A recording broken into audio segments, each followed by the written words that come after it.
உடனுரையாடுகிறார் R Venkateswaran அவர்கள்.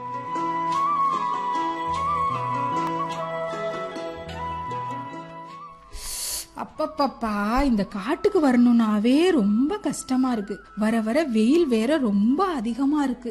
மூஞ்சி கை காலெல்லாம் எரியுது, ஸ்கின் எல்லாம் ஒரே டர்ன் ஆகுது. பப்பப்பப்பா, இதுக்கு என்ன வழினே தெரியலையே. சாயங்காலம் வீட்டுக்கு போகும்போது தான் இந்த தாரணி கிட்ட கேட்கணும். அதுதான் எப்ப பார்த்தாலும் எதையாவது மூஞ்சி கை காலெல்லாம் அப்பிக்கிட்டே கிடக்கும். தாரணி, தாரணி வாக்கா. ஹே, என்னாச்சு? என்னது இது? கை கால்லாம் ஒரே தடிப்பு தடிப்பா இருக்கு. என்னத்தையோ பூசி வேற வச்சிருக்க? இல்லக்கா, சோஷியல் மீடியால புதுசா ஒரு க்ரீம் பார்த்தேன். ட்ரெண்டிங்ல இருந்தது. சரி ட்ரை பண்ணி ரிவ்யூ கொடுக்கலாமேன்னு போட்டேங்க்கா. அது எனக்கு அலர்ஜி ஆகிடுச்சு. அதான் டாக்டர்கிட்ட போய் மருந்து வாங்கி போட்டிருக்கேன். சோஷியல் மீடியா உன்னை சோதிச்சு பார்த்துருச்சு போலயே. உன்கிட்ட ஸ்கின் டேனுக்கு ஒரு மருந்து வாங்கலான்னு வந்தேன் பாரு. அதுக்கு என்ன? ஐயோ சாமி, எனக்கு ஒன்றும் வேணாம்ப்பா. சரி, இது என்ன இங்க இவ்வளவு மருந்து மாத்திரை கலர் கலரா டப்பா டப்பாவா இருக்கு? இந்த மருந்து மாத்திரை எல்லாம் எனக்கு தான்க்கா. இது தலைவலிக்கு, இது சுகருக்கு, இது எப்போ? ப்ரெஷர் வந்தப்ப அதுவும் சேர்ந்து வந்துருச்சு. அது வேறயா? இது பைல்ஸுக்கு, அப்புறம் இது நரம்பு தளர்ச்சிக்கு. இந்த ரோஸ் மாத்திரை? இந்த மருந்தெல்லாம் போட்டு வயிறு புண்ணாகாம இருக்கணும்ல, அதுக்கு. அது மட்டும்தான் குறையா? அப்புறம் இந்த ஆயில்மெண்ட் கால்ல ஆணி, அதுக்கு புதுசா ஒரு டாக்டர்கிட்ட போனேன். அவர் கொடுத்த மருந்து. அதுக்கப்புறம் போதும் தாரணி, போதும். இதெல்லாம் கேட்டா எனக்கு ஏதாவது புதுசா வியாதி வந்துரும் போல. சரி, இந்த மருந்து மாத்திரையெல்லாம் உனக்கு கலர் கலரா டப்பா டப்பாவா இருக்கே, அது? அது பயிருக்கு, பூச்சிக்கு ஒண்ணு, பூஞ்சானத்துக்கு ஒண்ணு, நோய்க்கு ஒண்ணு, சத்துக்கு ஒண்ணு, விதைக்கு ஒண்ணு, வளர்ச்சிக்கு ஒண்ணு, பூக்க ஒண்ணு, காய்க்கு ஒண்ணு, இப்படின்னு எல்லாத்துக்கும் வெரைட்டி வெரைட்டியா இருக்கு. நான் அப்படியே ஷாக் ஆயிட்டேன். ஆனா உன்னை பார்த்தா எனக்கு ரொம்ப பாவமா இருக்கு தாரணி. இந்த சின்ன வயசுல எனக்கு இவ்வளவு வியாதின்னு தானே. அது என்னமோ உண்மைதான். ஆனா உன்கிட்ட மாட்டிக்கிட்டு தவிக்கிற இந்த பயிரை பார்த்தா எனக்கு இன்னும் ரொம்ப பாவமா இருக்கு. அக்கா, எனக்கு ஒரு ஹெல்ப் பண்றியா? என்ன? ஒரு மருந்து, ஒரே மருந்து என்னோட எல்லா பிரச்சனையும் சரியாயிடணும். உன் பிரச்சனைக்கு என்னால வழி சொல்ல முடியுமான்னு தெரியல. ஆனா உன் பயிரோட பிரச்சனைக்கு ஒரே மருந்துல தீர்வு கிடைக்கும். அப்படியா? என்ன மருந்துக்கா?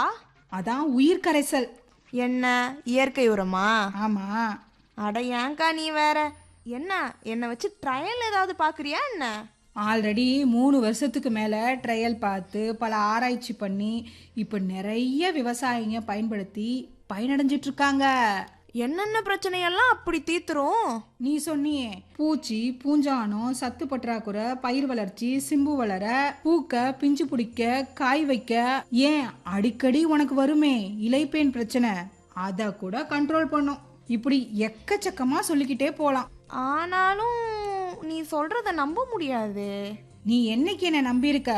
25 வருஷம் தன்னோட விவசாய அனுபவ அறிவு மூலமா உயிர் கரைசலை கண்டுபிடிச்சி பல விவசாயிகளை பயனடைய வச்சிட்டு இருக்க வில்லேஜ் விஞ்ஞானி திருமருகல் டி சத்தியமூர்த்தி அவங்கள அண்மையில சந்திச்சு பேசினாங்க. யாரு? நம்ம வெங்கடேஸ்வரன் ஐயா தான். வணக்கம் நேயர்களே. அண்மையில கட்சவி வாட்ஸ்அப் குரூப்ல ஒரு பதிவு, ஒருத்தர் உயிர் கரைசல் பயன்படுத்தி ஏடிடி 59 அப்படின்ற ஒரு ரகத்துல கொஞ்சம் நல்ல உயர் மகசூல் எடுத்திருக்கிறாரு அப்படின்னு ஒரு பதிவு இருந்தது. நான் உடனே அந்த பதிவை போட்டவருக்கு ஒரு செய்தி அனுப்பிச்சேன். அவர் யாரு, அவரோட எண் இருந்தா அனுப்புங்க, நம்ம விவசாய நிகழ்ச்சியில அவரை பேச வைக்கணும் அப்படின்னு சொன்னேன். உடனே அவரு அந்த எண்ணை அனுப்பிட்டு அந்த உயிர் கரைசல் முறையை அவருக்கு சொல்லி கொடுத்தது நான் தாங்க. அவர்கிட்ட நான் சொல்லிட்டா அவர் உங்களை தொடர்பு கொள்வாருன்னு சொன்னாரு. உயிர் கரைசலை வச்சுதான் உயர் விளைச்சலே வந்திருக்கு.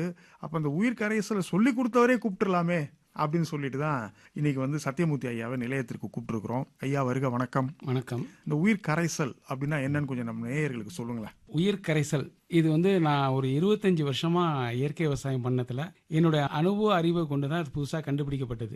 இந்த உயிர் கரைசல் எப்படின்னா ஒரு வித்தியாசமானது. எல்லாரும் இந்த கார்போ பேசிக்ல செய்வாங்க, அதாவது கார்போஹைட்ரேட்டை அடிப்படையாக வச்சு செய்யறாங்க. நம்ம உயிரினங்களுக்கு 2 சக்தி தேவை. ஒன்று கார்போஹைட்ரேட் கொண்ட கார்போஃபோர்ஸ்னு சொல்லுவாங்க, அடுத்தது அது பேர் எரிசக்தின்னு சொல்லுவாங்க தமிழ்ல. அதே இது இன்னொன்று உயிர் சக்தி, அதுக்கு விட்டல் ஃபோர்ஸ்.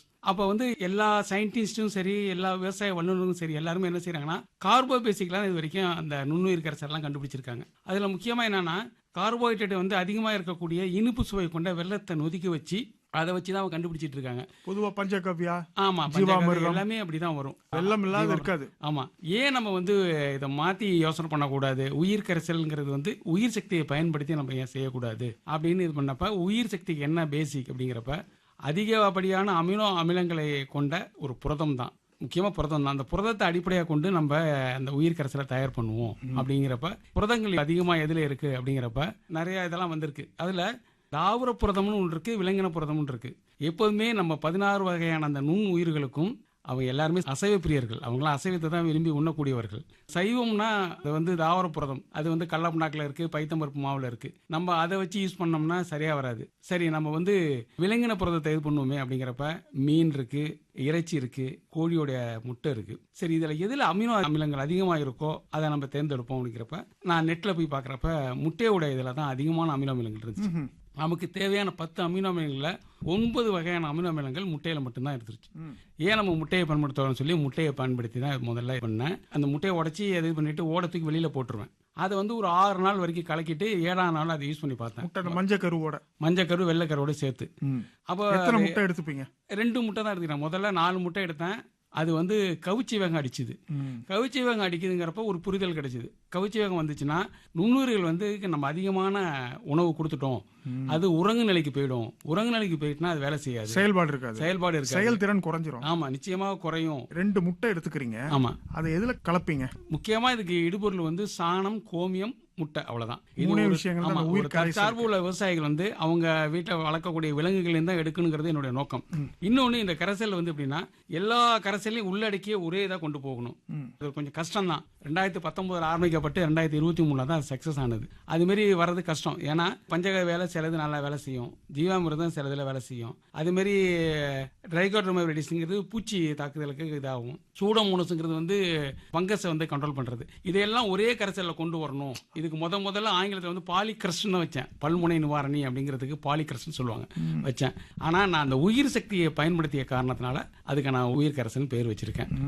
முதல்ல அந்த முட்டையை மட்டும்தான் போட்டு இது பண்ணேன். சரிங்க, இந்த செய்முறையை கொஞ்சம் சொல்லுங்களேன். இது வந்து எவ்வளவு உயர ட்ரம் தேவையா, அது பிளாஸ்டிக் ட்ரம்மா இல்ல மண் கலயம் தேவையா, எதுல வந்து இதை செய்யணும் அப்படின்றத ஆரம்பிங்களா? கூடுமான வரையில் பிளாஸ்டிக் ட்ரம் தான் நமக்கு தேவைப்படும். 30 லிட்டர் உள்ள ட்ரம் இருந்ததுன்னா போதுமானது. அதுல கோமியம் 10 லிட்டர் எடுத்துக்கணும். அதுல 2 முட்டையை உடைச்சி ஓடையும் நுணுக்கி போடணும். அந்த ஓடு நுணுக்கி போடுறதுக்கு என்ன காரணங்கிறத அப்ப நான் சொல்றேன். ஓடையும் உள்ளே போட்டுருணும். உள்ள போட்டுருணும். ஆனா நுணுக்கி போடணும். சும்மா கையால் நுணுக்கி போட்டா போதுமானது. அதை நல்லா கலக்கிட்டு அப்புறம் கொஞ்சம் கொஞ்சமா 10 கிலோ சாணத்தை அப்படியே அப்ளை பண்ண வேண்டியது. இதை தொடர்ந்து ஒரு 6 நாள் கலக்கணும். ஒருவேளை கலக்கினா போதுமானது. நல்லா கலக்கிட்டீங்கன்னா போதும். 7ஆம் நாள் நீ பயன்பாட்டு கலக்கிறதுல ஒரு நுட்பம் ஒன்று சொல்லுவாங்களே, அந்த இது இதுல தேவையே இல்லை. இது அறிவியல் பூர்வமான கண்டுபிடிப்புங்கிறப்ப நீங்க ஆண்டி கிளாக் வைஸ்லயும் சுத்தலாம், கிளாக் வைஸ்லயும் சுத்தலாம், தப்பு கிடையாது. ஆனா ஒரு நாளைக்கு ஒரு தடவை சுத்தினா போதுமானது. 2 தடவையும் சில பேர் சுத்துறாங்க, அதை பத்தி பிரச்சனை இல்லை, அது நல்லதுதான். நல்லா சுத்துங்க. நல்லா. ஆமா. இன்னொன்னு, இது வந்து ஒரு 6 நாள் வரைக்கும் தான் நீங்க இது பண்ணிக்கலாம். 7ஆம் நாள் பயன்பாட்டு கொண்டு வரலாம். சரி, இது எவ்வளவு நாளைக்கு வச்சுக்கலாம் அப்படின்னு சொன்னா, தொடர்ந்து நீங்க ஒரு 2 நாளைக்கு 2 நாளுக்கு கலக்கிட்டே வந்தீங்கன்னா ஒரு 4 மாதங்கள் வரைக்கும் இதை வச்சிருக்கலாம். இந்த கரைசலை வச்சுக்கலாம். இன்னொன்று முக்கியம், இது நொதிக்கும் தன்மை கிடையாது. பாக்கி எல்லா கரைசலும் நொதிக்கும். ஏன்னா அவங்க வெள்ளத்தை போடுறதுனால. இது வெள்ளம் போடுறது இல்லாத காரணத்தால இது நொதிக்கும் தன்மை கொஞ்சம் கம்மி, ரொம்ப ரொம்ப கம்மி. சரி, அதாவது ஒரு 30 லிட்டர் ட்ரம், அதுல வந்து 10 லிட்டர் கோமியத்தை ஃபர்ஸ்ட் போட்டுறோம். அதுக்கப்புறம் 2 முட்டையை எடுக்கிறோம், அதையும் உடைச்சு போடுறோம். மஞ்சக்கரு அந்த ஓடையும் நுணுக்கி உள்ளார போட்டுறோம். அப்புறம் கொஞ்சம் கொஞ்சமா 10 கிலோ சாணம் போடணும். நீங்க கொஞ்சம் கொஞ்சமான என்ன தினந்தோறும் ஒரு முறையா இல்லைன்னா இல்ல, ஒரே ஞானத்தை வந்து நீங்க அப்படியே கொட்டினீங்கன்னா தெரிச்சு போயிடும். அதனாலதான் கொஞ்சம் கொஞ்சமா அதை எடுத்து கொட்டுங்க, கொஞ்சம் கொஞ்சமா அப்ளை பண்ணுங்க. அப்ளை பண்ணி குச்சியால கலக்கினீங்கன்னா போதுமானது. 6 நாள் கலக்கணும் அப்படின்னு சொன்னீங்க. இப்ப நீங்க ஆரம்பத்துல சொன்ன ஒரு விஷயம் வந்து நம்ம கவனத்தை ஈர்த்தது. அதாவது மனிதர்களுக்கு கூட சொல்றாங்க கார்போஹைட்ரேட் உணவை தவிர்த்துட்டு புரதச்சத்து அதிகமா உள்ள உணவை சாப்பிடுங்க அப்படின்னு சொல்றாங்க. புரதச்சத்து அதிகமா உள்ள உணவு அப்படின்னா அசைவ உணவை நோக்கி தான் போக வேண்டியதா இருக்கு. இல்லைன்னா நம்ம முளைக்கட்டிய பயிர்கள்லயும் இருக்கு. தாவர புரதம், விலங்கின புரதம். தாவர புரதம்ங்கிறது வந்து கொண்டக்கடலை, இந்த பயிர், துவரம்பருப்பு, கீரைகள், அது வரைக்கும் தாவர புரதம் தான். விலங்கின புரதம்னா கோழி இறைச்சி, ஆட்டு இறைச்சி, முட்டை, மீன், இதுல வந்து இதுல எப்படின்னா, முட்டையை தேர்ந்தெடுத்துக்கிட்டீங்க. முட்டையை தேர்ந்தெடுத்துக்கு முக்கிய காரணம் அதுல உள்ள அமினோ ஆசிட் தான். அமினோ அதிகமா ஆசிட் இருக்கிறதுனால அப்ப மனிதர்களுக்கும் அதிகமா அமினோ ஆசிட் தேவைன்னா முட்டை நிச்சயமாக சாப்பிடலாம். தேவை. முட்டை டெய்லி சாப்பிட்டீங்கன்னாவே ரொம்ப நல்லது. சரிங்க. இப்போ வந்து இந்த உயிர் கரைசல் கண்டுபிடிப்பதன் நோக்கத்தை அழகா சொன்னீங்க. பயிர்களுக்கும் அதே மாதிரி புரதச்சத்து அதிகமா தேவைப்படுது, அதை தேடி கண்டுபிடிக்கணுன்ற நோக்கத்துல இந்த உயிர் கரைசல் செஞ்சேன் அப்படின்னு சொன்னீங்க. இந்த உயிர் கரைசல் செய்யறது ரொம்ப எளிமையா தான் இருக்கு. ஆனா இதை எப்படி பயன்படுத்துறதுங்க? சாதாரணமா நீங்க எந்த வயலா இருந்தாலும் கீழே நீங்க அப்ளை பண்ணலாம். தண்ணி வைக்கிறீங்களா, தண்ணி வைக்கக்குள்ள மடவை வழியா தண்ணி வரக்குள்ள கொஞ்சம் கொஞ்சமா சிறிதா இப்ப நீங்க தயாரிக்கப்பட்ட கரைசல் வந்து 10 லிட்டர் கோமி 10 கிலோ சாணங்கிறது வந்து தோராயமா 20 லிட்டர் இருக்கும். இந்த 20 லிட்டரே ஒரு ஏக்கருக்கு போதுமானது ஒரு தடவை. அதே மாதிரி சில பயிர்களுக்கு வந்து 3 ஒரு தடவை use ஏக்கருக்கு பண்ணலாம். ஆமா 20 லிட்டர் கிட்டத்தட்ட அந்த முட்டையும் கலந்தும் போது ஆமா 20 லிட்டர் தான் இருக்கும். அதை வந்து மடையில திறந்து விட்டா போதும். மடையில வந்து நீங்க தண்ணி வைக்கிறச்ச கொஞ்சம் கொஞ்சமா அப்படியே ஊத்தி விட்டீங்கன்னா அது எல்லா இடத்துக்கும் ஸ்பிளிட் ஆயிடும். சில சமயத்துல கொஞ்சம் கொஞ்சமா அப்படின்னு போது சில பேர் வெஞ்சூரி எல்லாம் பயன்படுத்துறாங்க. அவசியம் இல்ல. செஞ்சுரிக்கு பயன்படுத்துறதுக்கு வேற மாதிரி மெத்தட். அதாவது எப்படின்னா 10 லிட்டர்ல 200 லிட்டர் தண்ணி கலக்கணும். கலந்து நல்லா வடிகட்டி யூரிஸ்ல இது பண்ணிட்டீங்கன்னா சூப்பரா இது இருக்கும். அடைக்காது, ஒன்றும் செய்யாது. அது இன்னொரு முறை சொல்லுங்க. 10 லிட்டர் கரைசல் எடுத்துக்கணும். அதை வந்து ஒரு 200 லிட்டர் தண்ணி கலக்கணும். அதை வந்து நீங்க வடிகட்டி ட்ரிப்பர்லயோ இல்ல விஞ்சியர்ஸ்லயோ கொடுக்கறதுக்கு நல்லா நல்லது. ஆனா இது இது வந்து வந்து நிறைய பண்ணிட்டு இருக்காங்க. அப்படியே இந்த 20 லிட்டர் வந்து நீங்க மடையில கொஞ்சம் கொஞ்சமா திறந்து விடணும். ஆமா, அது தண்ணியில அப்படியே எல்லா இடத்துலயும் ஸ்பிளிட் ஆகி கலந்து எங்க தண்ணி நிக்குதோ அங்கெல்லாம் போய் சேர்ந்துரும் அந்த கரைசலுடைய இதெல்லாம். இது எப்படின்னா உடனடியாக பச்சை பிடிக்கும். ஒரு 2-3 நாள்ல. யூரியா கூட அந்த அளவுக்கு இதா இருக்காது. பயிரோட வளர்ச்சியில எந்த நேரத்துல இதை பயன்படுத்தணுங்க? அதாவது ஆரம்ப கட்டத்திலேருந்தே நீங்க பயன்படுத்தலாம். குறிப்பா நான் எங்க ஏரியாவில் வந்து நெல் சாகுபடி பண்றாங்க. நாங்க வந்து நாற்றாங்கால் தயார் பண்றப்பயே அதை வந்து கீழே அந்த கரைசலை கொடுத்துட்டு கொஞ்சமா கொடுக்கணுமா? அப்போ ஒரு சென்ட்டுக்கு 1 லிட்டர் தான்.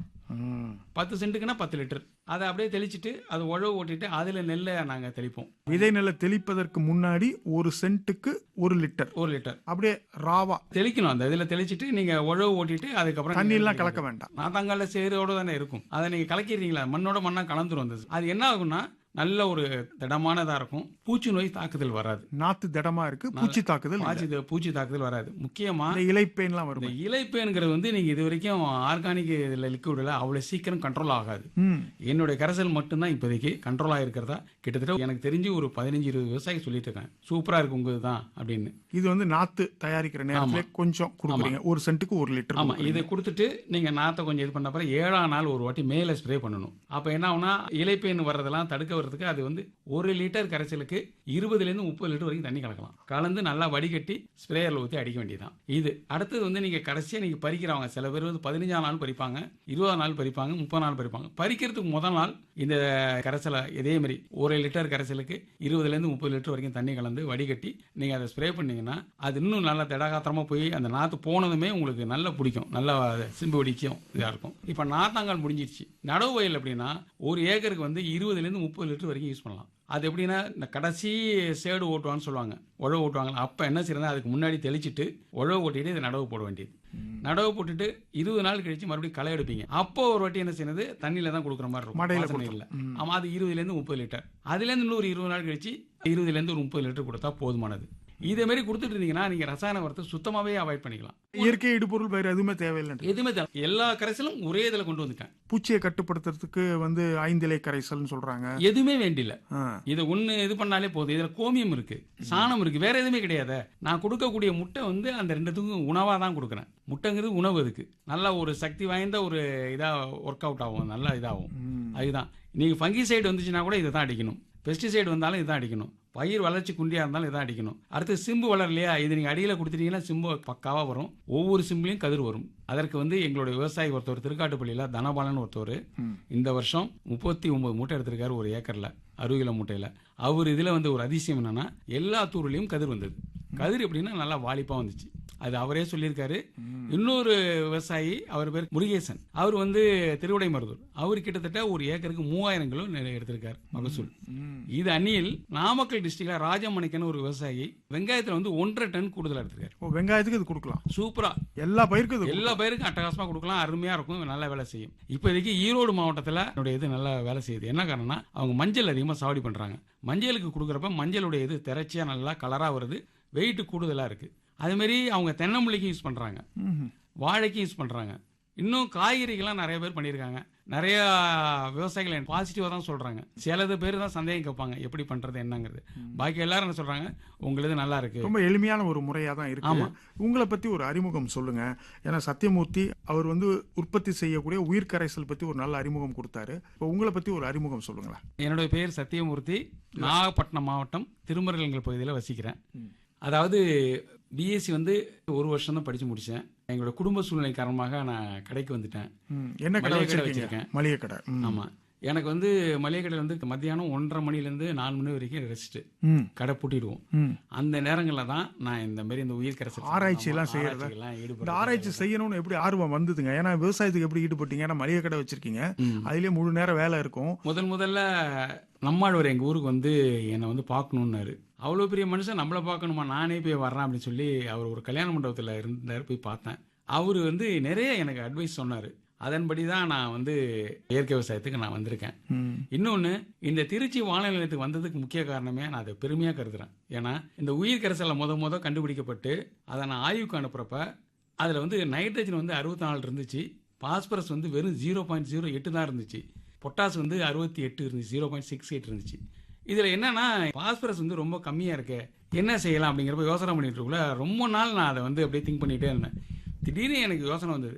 30 வருடங்களுக்கு முன்னாடி திருச்சி வானிலை நிலையத்தில் பணிபுரிஞ்ச துகுலி சுப்பிரமணியன் அப்படிங்கிறவருடைய புக்கை வந்து நான் லைப்ரரியில் படிச்சுட்டு இருப்பேன். அந்த இது எனக்கு கிளிக் ஆனிச்சு. செய்தி கதிர் அப்படின்னு அந்த வானொலி சங்கத்தில் ஒன்று போடுவாங்க. ஆமா, அது சின்ன புக்காக தான் இருக்கும். அதில் வந்து ஒரு கேழ்வரகின் மகத்துவம் அப்படின்னு ஒரு கட்டுரை போட்டிருந்தார். அதில் என்ன போட்டிருக்காருன்னா, கேழ்வரகை சாப்பிட்டீங்கன்னா கால்சியம் நிறையா இருக்கும், அதோடு இல்லாமல் அதில் வந்து பாஸ்பரஸும் நிறையா இருக்குது, பொட்டாசும் நிறையா இருக்குது அப்படின்னாரு.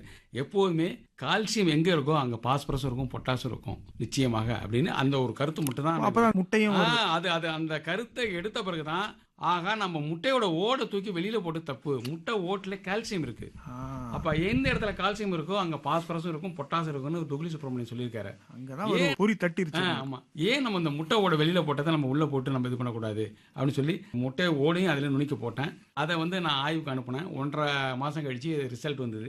பயங்கர ஆச்சரியமான விஷயம் என்னன்னா, நைட்ரஜன் வந்து 64ங்கிறது 63 ஒன்று குறைஞ்சிருச்சு, பரவாயில்ல. ஆனா பாஸ்பரஸ் எப்படின்னா வெறும் 0.08 இருந்தது, 0.51 மாறினது. கிட்டத்தட்ட ஒரு 43% கூட. அவர் சொன்ன மாதிரி பொட்டாசும் இருக்குன்னு சொன்னார்ல, அந்த பொட்டாசு வந்து 0.68 இருந்தது 0.87 மாறினுச்சு, 19% கூட. ஸோ அவர் சொன்னது அனைத்தும் உண்மை. அப்ப அவர் வந்து எந்த அளவுக்கு அனுபவத்தின் மூலமா அவர் சொல்லியிருக்காரோ அதெல்லாம் நான் வந்து அவரை நான் ரொம்ப மதிக்கணும். அவர் எழுதின சின்ன ஒரு விஷயம் வந்து இவ்வளவு பெரிய மாற்றத்தை, அவர் வந்து ஒரு கேழ்வரகு பத்தி தான் எழுதியிருந்தாரு. அது வந்து இந்த அளவுக்கு உயிர் கரைசலை இது பண்றதுக்கு, பெரிய அளவுல ப்ரொமோட் பண்ணி கொடுக்கறதுக்கு அது ஒரு பெரிய இதா இருந்திருக்கு. நிச்சயமாக. ஆமா.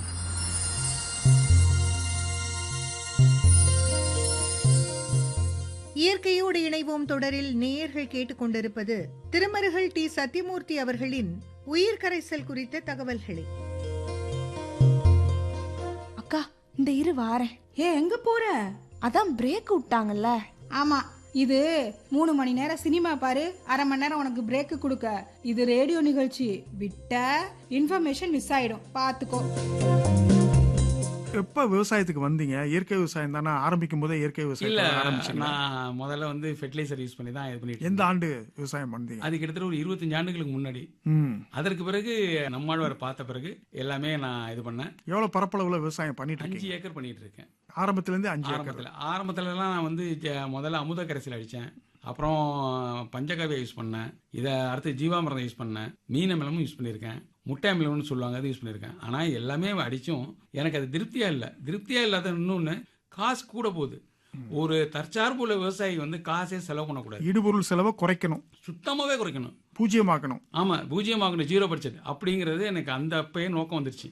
அதே வந்து எல்லாம் ஒரே கரைசல கொண்டு வரணும். பலவித கரைசலுக்கு போறாங்க, எல்லாத்தையும் ஒரு கரைசல் நம்ம கொண்டு வரணும். அப்பதான் இந்த ஆராய்ச்சி தொடங்குனீங்க. ஆமா. எவ்வளவு ஆண்டுகள் ஆச்சுங்க இந்த ஆராய்ச்சி? 3 வருஷம் ஆயிடுச்சு சார். நிறைய ஃபெயிலியர் ஆயிருக்கு. ஆனா அந்த தோல்வியின் மூலமாக நிறைய அனுபவம். 3 ஆண்டுகள் வந்து ரொம்ப குறைவான காலம் தாங்க. ஏன்னா இவ்வளவு பெரிய ஒரு கரைசலை கண்டுபிடிச்சிருக்கீங்க, அதை வந்து இவ்வளவு பேர் பயன்படுத்துறாங்கன்னும் போது இன்னும் ஆச்சரியமா இருக்கு. நீங்க வந்து திருமருகல், ஒரு சின்ன கிராமம் திருமருகல்ன்றது நாகப்பட்டினம் மாவட்டத்துல. அந்த திருமருகல்ல சியாத்தமங்கை அப்படின்ற ஒரு கிராமத்துலதான் நீங்க வந்து இந்த விவசாயத்தை பண்ணிட்டு இருக்கிறீங்க. இது வந்து இவ்வளவு தூரம் பரவி இருக்கு அப்படின்றது ஒரு பெரிய விஷயம். அதுக்கு வந்து நான் எட்வின் சார் தான் நான் அதுக்கு வந்து இது பண்ணணும். அவர் தான் பசுமை எட்வின். ஆமா, அவர்கிட்ட நான் 2 வருஷமா சொல்லிட்டு இருக்கேன், நான் புதுசா ஒரு கரைசல் கண்டுபிடிச்சிருக்கேன் அதை பற்றி நீங்கள் பேட்டி எடுக்கணும் அப்படின்னு. கடைசியாக 2 வருஷம் கழிச்சு தான் வந்தார். வந்து பார்த்துட்டு அவர் இது பண்ணாமே அவருக்கு பெரிய ஆச்சரியமாக போயிட்டு அவர் தான் ப்ரொமோட் பண்ணார். அவருக்கு நான் முதல்ல நன்றியை தெரிவிச்சேன். சரிங்க. இப்போ 5 ஏக்கர்ல என்ன பாரம்பரிய நெல் ரகம் நீங்க வந்து சாகுபடி தூயமல்லி தான் பண்றீங்க? நான் பண்ணிட்டு வர்றேன். தூயமல்லி. ஆமாம், எனக்கு பேரே வந்து தூயமல்லி சத்தியமூர்த்தி தான் பேர். ஓ. நான் இதற்காக நான் நெல் ஜெயராமன் அவார்டு வாங்கியிருக்கேன். ஒரு காலகட்டத்தில் ஒருங்கிணைஞ்ச தஞ்சை மாவட்டத்தில் தூயமல்லியை முத பரவலாக்கம் பண்ணது நான் தான். எந்த ஆண்டுங்க அது? அதான் சொல்றேன், 25 வருஷம் இருக்கும் அந்த இது. அப்பவே? ஆமா, அப்பவே ஆரம்பிச்சது. அதனாலதான் நம்மாழ்வார் ஐயா உங்களை கூப்பிட்டு பேசியிருக்காரு. ஆமா. அவர் கையால தான் நான் வாங்கினேன். அந்த 2 கிலோ இதெல்லாம் கொடுத்தாரு. முதல்ல அவர்கிட்ட வாங்குறீங்க? ஆமா, 2 கிலோ விரையில கொடுத்து எனக்கு இது விதையா தான் கொடுக்கணும் அப்படின்னாரு. நான் விதையை எடுத்துக்கலாமான்னு, நீ ஒரு 30 கிலோ எடுத்துக்கோ, பாக்கி எல்லாத்தையும் என்கிட்ட கொடுத்துரு அப்படின்னாரு. அதே மாதிரி கொடுத்தேன். அன்னைக்கு வந்து இந்த தூயமல்லி வந்து அந்த அளவுக்கு பரவலாக்கம் இல்ல. அப்ப வந்து மாப்பிளை சம்பாவும் கருப்பு கவுனி தான் இருந்துச்சு. தூயமல்லி இப்ப வந்து மதிய உணவுக்கு ஏற்ற ஒரு அரிசி ரகம் ஆயிடுச்சு. ஆமா. ஒரே போகம் தானே உங்களுக்கு? ஒரே போகம் தான். ஆற்று பாசனம் தான் எனக்கு. கிணற்று பாசனமோ இல்ல போர்வெல் எதுவுமே போர் கிடையாது. கடைமடை பகுதியில வேற இருக்கீங்க. ஆமா, உப்பு தண்ணி தான் வரும். பக்கத்துல எங்களுக்கு கடல் இருக்கிறதுனால உப்பு தண்ணி தான் எங்களுக்கு வருது. ஆமா. அதனால இந்த ஒரே ரகத்தை தான் கடந்த 25 ஆண்டுகளா பண்ணிட்டு இருக்கீங்களா? இல்ல மாத்தி மாத்தி பண்ணுவீங்களா? அதாவது என்ன செய்வோம், எங்க வீட்டுக்கு தேவையானதுக்கு மட்டும் ஒரு 2 ஏக்கருக்கு மட்டும் போட்டுக்குவோம். பாக்கி 3 ஏக்கர்லாம் வந்து இன்னார்கானிக் அந்த IR20 இருக்குல்ல, அதை போடுவோம். இப்ப நாங்க என்ன செஞ்சிருக்கோம், எல்லாத்துக்குமே தூயமல்லியே போட்டு முழுமையா இயற்கையா எல்லாமே இயற்கை தான். முழுமையா எல்லாமே பண்ண ஆரம்பிச்சிட்டோம். ஓ, அந்த 3 ஏக்கர் 5020 போட்டதும் இயற்கை முறையில பண்ணுவீங்க? ஃபர்ஸ்ட் அந்த உயிர் கரைசல அப்ளை பண்ணது 5020 அந்த கிரீன் வந்து கடைசி வரைக்கும் இருந்துச்சு. என்னுடைய சொன்ன ஒரு மகத்துவம் எப்படின்னா, ஒரு தடவை நீங்க வந்து இதை அப்ளை பண்ணிட்டீங்கன்னா இது நீங்க ஆர்வஸ் பண்ற வரைக்கும் அந்த கடைசி வரைக்கும் இந்த பச்சையம் அப்படியே இருக்கும். இது வந்து இந்த பச்சையத்தை நிலைநிறுத்துறது வந்து நான் கண்டுபிடிக்கல, ஒரு கடவுள் கொடுத்த ஒரு வரம் தான் நினைக்கணும். ஏன்னா இது வரைக்கும் எந்த ஆர்கானிக் லிக்விட்லையும் இது மாதிரி உங்களுக்கு நீடித்து நிலைச்சி தழை சத்து இருக்காது. இன்னும் சொல்ல போனா ஃபெர்டிலைசர் யூஸ் பண்ணக்கூடிய யூரியாவிலையும் அது கிடையவே கிடையாது. அதுவும் 20 நாளைக்கு ஒரு முட்டை நீங்க அடிச்சு தான் ஆகணும். அதே மாதிரி நீங்க பஞ்சகாவியா இருந்தாலும் சரி, மீன் இருந்தாலும் சரி, 20 நாளைக்கு கழிச்சு அடிச்சே ஆகணும். இது அப்படி கிடையாது. ஒரு தடவை யூஸ் பண்ணீங்கன்னா அந்த கிரீனிஷ் கடைசி வரைக்கும் இருக்கும். இன்னும் சொல்ல போனா எங்க இதுல நாகப்பட்டினம் மாவட்டத்தில் சிக்கல்ல கேவிக்கில என்னதை வந்து பரிசோதனை பண்ணாங்க. அவங்க வந்து சென்ற வருடம் டாக்டர் கண்ணன் தான் அதை எனக்கு இது பண்ணாரு. CO51 110 நாள் வயசு உள்ளது. அதில் வந்து ஒரு சாம்பிள் எடுத்துக்கிட்டாங்க. எப்படின்னா ஒரு 33 சென்ட்டுக்கு மட்டும் என்னை அப்ளை பண்ண சொன்னாங்க. 10 லிட்டர் கீழே கொடுத்தேன். எப்போனா நடவு நட்டி ஒரு 15 நாள் கழிச்சு களை எடுத்தாங்க. களை எடுத்த பிறகு என்னது கொடுத்தாங்க.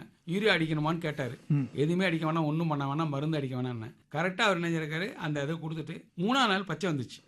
ஃபோன் பண்ணி என்கிட்ட சொன்னார், எவ்வளோ நல்லா பச்சை கட்டி இருக்கு, நல்லா சூப்பராக இருக்கு அப்படின்னு. அதற்கு பிறகு அவர் வந்து மாசம் ஃபோன் பண்ணுவார். இந்த பச்சை போகவே மாட்டேங்குது. கடைசியா அவர் ஆர்வஸ் பண்ணது வந்து 110 நாள்ல 120 நாள்ல தான் ஆர்வஸ் பண்ற மாதிரி ஆயிட்டு. பச்சையை வந்து நீடித்து நிலைச்சி இருக்கிற காரணத்தினால அவருக்கு வந்து அதை லேட்டா பண்ற மாதிரி இருந்துச்சு. இன்னும் சொல்ல போனா மற்ற அவங்க இதுல எடுத்த மகசூலோட 10 கிலோ அந்த 33 சென்ட்ல கூடுதலாகவும் இருந்துச்சு. இன்னொரு ஆச்சரியப்படத்தக்க விஷயம் என்னன்னா, மற்ற எல்லாத்திலையும் புகையனுடைய தாக்கத்தினுடைய அறிகுறி எல்லாம் தெரிஞ்சிச்சு. என்னதுல சுத்தமா இல்லைன்னு சொல்லிட்டாரு. அவரு தான் ஃபர்ஸ்ட் சொன்னது, இது யூரியாவுக்கு மாற்றா கூட நிச்சயமாக பயன்படுத்துற வாய்ப்பு இருக்கு. ஒரு தடவை யூஸ் பண்ணாலே போதும், நல்லா ஸ்ப்ரே பண்ணிட்டீங்கன்னா அப்படியே இருக்கும் இந்த பச்சை அப்படின்னாங்க. அது இன்னைய வரைக்கும் நிறைய பேர் விவசாயிகள் சொல்லிட்டு இருக்காங்க. குறிப்பா இந்த கத்திரி செடியில வந்து இந்த பச்சை போகவே மாட்டேங்குறாங்க. பருத்தியில அது மாதிரி ஒரு வாட்டி அடிச்சவங்களாம் இருக்காங்க பருத்தியில, அவங்களுக்கு இந்த பச்சை கடைசி வரைக்கும் போகல, அப்படியே இருக்குங்கிறாங்க. பயிரோட வளர்ச்சியை பொறுத்து ஒன்னு ஸ்ப்ரே பண்ணலாம், இல்லனா வந்து மண்ணிலே கொடுக்கலாம், தண்ணியிலே கொடுத்துடலாம். ரெண்டுத்துக்குமே யூஸ் பண்ணக்கூடியது. ஆனா இன்னொரு விஷயம் நீங்க பேசிட்டு இருக்கும்போது சொன்னீங்க, நான் அந்த ஆய்வுக்கு அனுப்புனேன், அதுல வந்து தழைச்சத்து இவ்வளவு இருக்கு, பாஸ்பரஸ் இவ்வளவு இருக்குன்னா சொன்னாங்கன்னு சொல்றீங்க. இது எங்க நீங்க ஆய்வு அனுப்புவீங்க, எப்படிங்க? நான் வந்து கோயம்புத்தூர் வேளாண் பல்கலைக்கழகத்துல நம்மாழ்வார் இது தனியா இருக்கு, ஆராய்ச்சி மையம் இயற்கை வேளாண் ஆராய்ச்சி நிலையம்னு ஒன்று இருக்கு. அதுலதான் நான் கொடுத்து அனுப்புனேன். அவங்களே இதை வந்து ஒரு 2-3 வாட்டி ரீஅனலைஸ் பண்ற மாதிரி வந்துருச்சு. என்ன காரணம்னா, பஞ்சகாவியோட பல மடங்கு கூடுதலாக இருந்துச்சு. இப்போ உதாரணத்துக்கு பஞ்சகாவியாவுக்கும் எனக்கும் எப்படி வித்தியாசம்னா, ஆர்கானிக் கார்பன் அங்கே வந்து 0.78 இருந்துச்சு, எனக்கு வந்து 5.63 இருந்துச்சு. நைட்ரஜன் வந்து 0.03 பஞ்சகாவியால, எனக்கு 0.63. அது மாதிரி ஒவ்வொரு கூடுதலாக இருந்தோம்னா அவங்களுக்கு சந்தேகம் வந்துருச்சு. மறுபடியும் ஒரு 3 தடவை கலந்தார் சத்தியமூர்த்தி அப்படின்னு ஒரு சந்தேகம் வந்துருச்சா? வரதானே செய்யும், யாராக இருந்தாலும். அதுக்கப்புறம் திரும்பி ஒரு 3 தடவை அனலைஸ் பண்ணிட்டு அதுக்கப்புறம் தான் எனக்கு ரிப்போர்ட் அனுப்புனாங்க. அப்பே சொல்லிட்டாங்க, இது ஃபியூச்சர்ஸ் நல்லா இருக்கும். நாங்கள் பார்த்தா ஆர்கானிக் லிக்விட்ல இது கொஞ்சம் ஹையஸ்டாகவே இருக்கு எல்லாமே. இன்னொன்று இதில் CN ரேஷியோன்னு ஒன்று சொல்லுவாங்க, கார்பன் நைட்ரஜன் ரேஷியோ 9:1. இது வரைக்கும் எந்த ஆர்கானிக் லிக்விட் இந்த 9:1 கிடையாது. 6க்கு மேலே போகவே இல்லை.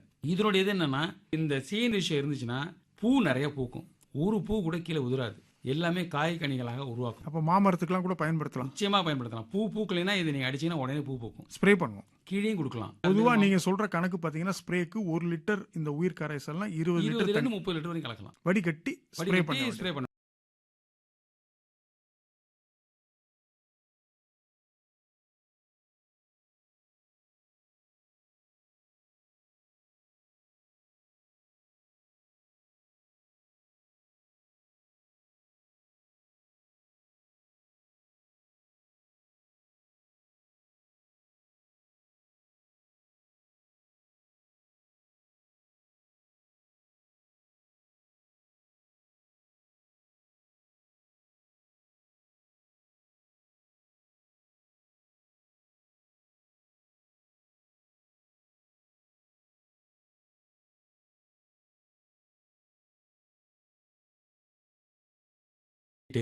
என்ன செய்யலாம்னா உடனே என்னோட உயிர் கரைசல் அப்ளை பண்ணுங்க அப்படிமா என் உயிர் கரைசல் நானே கொடுத்துருக்கேன். அப்ளை பண்ணிட்டு 2 நாள்ல தெரிஞ்சிருச்சு. ஆனா ஒரே வகையான ஒரு பாரம்பரிய நெல் ரகத்தையே பண்ணிட்டு இருக்கீங்களே. சும்மா ஒரு 15 சென்ட்ல கருப்பு கவனி போட்டிருந்தேன். எனக்கு என்னமோ அவர் கையால வாங்கிட்டோம், அவார்டும் வாங்கியாச்சு. நம்மாழ்வார் கொடுத்ததுனால அதே நம்ம பயன்படுத்தணும். அவர் இது கொடுத்துட்டாரு, ஏன் நம்ம மாத்தி இது பண்ணுவானே. விற்பனை எல்லாம் எப்படிங்க? விற்பனை எல்லாம் வந்து மதிப்பு கூட்டி விற்பனையா இல்ல மதிப்பு கூட்டி தான் விற்கிறோம். அரிசியா தான் விற்கிறோம். இப்போ விதை நெல்லும் கொடுக்கறது உண்டு நீங்க? ஆமா, விதை நெல்லும் கொடுக்குறேன். ரொம்ப மகிழ்ச்சிங்க. யோசிச்சு செய்யறதுன்றது ஒரு வித்தியாசமான முயற்சி தான். ஆனா வந்து இந்த சாணம் கோமியன்றது எல்லாருமே கலப்பாங்க, அது ஒரு அடிப்படை மாதிரி, அது பேஸ் சொல்யூஷனே சொல்லலாம். விவசாயி பாமர விவசாயிகள் தான், யாரும் படிச்சவங்க முக்கால்வாசி பேர் இருக்க மாட்டாங்க. ஏதோ 1-2 பேர் படித்தவங்க நல்லா இருப்பாங்க, பாக்கி எல்லாருமே பாமர விவசாயிகள். அவங்களுக்கு புரியும்படி மிக சுலபமா எளிமையான முறையில் தயார் பண்ணணும். அதான் உங்களுடைய நோக்கம். ஆமா. இன்னொன்று, அதை தயார் பண்ணுறதை வந்து அவங்க ஈஸியாக பயன்படுத்தணும். தயார் பண்ணுறதும் ஈஸியாக இருக்கணும், பயன்படுத்துறதும் ஈஸியாக இருக்கணும். எல்லாரும் வந்து என்ன செய்வாங்க, ஒரு இதில் வந்து இது போல கரங்க ரோஜா பூ செடிக்குன்னா கூடுதலா தண்ணி கலக்கலாமாங்க, அதெல்லாம் கிடையாது, ஒண்ணுமே கிடையாது. 1 லிட்டர் ரொம்ப எளிமை. 20-30 லிட்டர் தண்ணி கலந்துக்க வேண்டியதான். இல்ல கீழே கொடுக்கறதா இருந்தா கீழே இந்த 20 லிட்டர் நீங்க பாசன நீர்ல கொடுத்துட வேண்டியது. 10 லிட்டர் கோமயம், 2 முட்டை, 10 கிலோ சாணம், ஒரு 30 லிட்டர் டப்பா முடிஞ்சு போச்சு. போதும், ஒரு குச்சி இது இருந்தா போதும், உயிர் கரைசல் தயார் பண்ணலாம். ரொம்ப மகிழ்ச்சி சத்தியமூர்த்தி ஐயா. திருமருகல்ல இருந்து இங்க வந்து நிலையத்துல உங்களுடைய அனுபவங்களை எங்களோட பகிர்ந்து இருக்கிறீங்க. இன்னும் இந்த உயிர் கரைசல் தொடர்பா ஏதேனும் சந்தேகம் இருந்தா உங்களை தொடர்பு கொள்றதுக்கு உங்களுடைய கைபேசி என நேயர்களுக்கு சொல்லுவோம், குறித்துக் கொள்ளுங்கள் நேயர்களே. திருமருகல் தி சத்தியமூர்த்தி ஐயாவுடைய கைபேசி எண் 94 43 06 09 63. இது வந்து சத்தியமூர்த்தி ஐயாவுடைய கைபேசி எண்.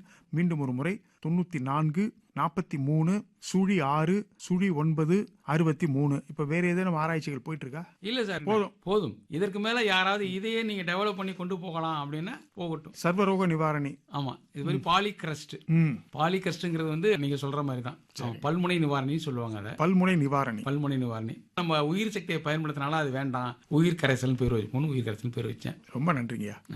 நன்றிங்க.